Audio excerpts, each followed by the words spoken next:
How should Christians view the events that happened at Astroworld? Now, if you don't know what Astroworld is, it's this festival that happened where there's a bunch of different artists playing. I think SZA and Travis Scott were there. And there was a bunch of people that died because the crowds were so crazy. People got crushed at the event.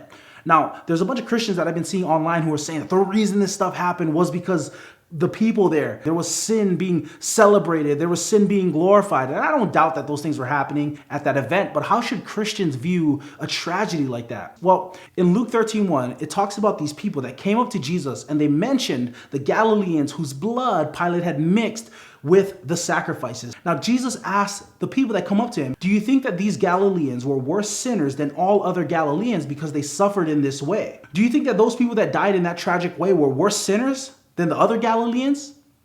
Do you think that? What Jesus is getting at is he's asking the question, right? He's exposing something in the hearts of the people, which is this idea that when somebody suffered, right, it was because they were worse sinners. And from the comments that I've been seeing, from the videos I've been seeing, it seems like a lot of Christians still have this view. But here's what Jesus says in the very next verse, Luke 13:3. He says, no, I tell you, but unless you repent, you will likewise perish. What is he doing? He's redirecting them. Don't think about the tragedy that happened to them because they were sinful. If you see a tragic event and you think that's because they're sinful, what you should be thinking as a Christian is, oh my goodness, that could happen to me if I don't deal with the sin that's in my heart. And Jesus doesn't even explain why it happened. He doesn't explain what happened in the event. What he wants to do to his disciples is point them to the fact that, hey, don't be looking at those people. Look at yourself.